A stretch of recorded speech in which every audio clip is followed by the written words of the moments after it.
Political comrades کو وہ اختیار نہیں دینا جو ان کا حق ہے، تو پھر وہ وقت ضائع نہ کریں لوگوں کا. لوگوں کی ساری زندگی ضائع ہو جاتی ہے. لوگوں پر اعتبار زیادہ کریں، اختیار ساتھیوں کو زیادہ دیں. سوال جواب سننے بھی پڑیں گے، سوالوں کے جواب بھی آپ کو دینے ہوں گے.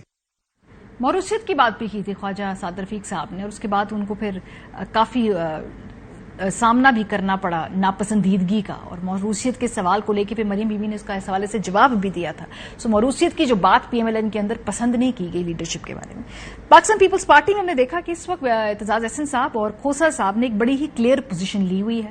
اب ملٹری کورٹس کے حوالے سے وہ پٹیشنر ہیں، اور اس کے بعد ہم نے دیکھا کہ پاکستان پیپلز پارٹی جیسی جماعت میں ایک وال آف شیم بنائی جاتی ہے. اس وال آف شیم میں کھوسا صاحب کی تصویر ہوتی ہے، اور اس میں 2 جگہیں اور خالی رکھی جاتی ہیں. کوشش کی ہم نے پوچھیں کہ یہ 2 لوگ اور کون ہیں، ابھی تک ہمیں نام پتہ نہیں چلا. یہ فیصل میر صاحب ہیں جی، یہ بہت قریب ہیں پاکستان پیپلز پارٹی کی سینٹرل قیادت کے، پاکستان پیپلز پارٹی کی مرکزی قیادت کے یہ بالکل رائٹ ہینڈ اگر ہم کہیں تو ان افراد میں شامل ہوتے ہیں. تو اگر یہ وال آف شیم بن رہی ہے تو کیا اس کو ہم خالی پنجاب کی لوکل لیول کی قیادت کے رد عمل کے طور پہ بات کریں گے؟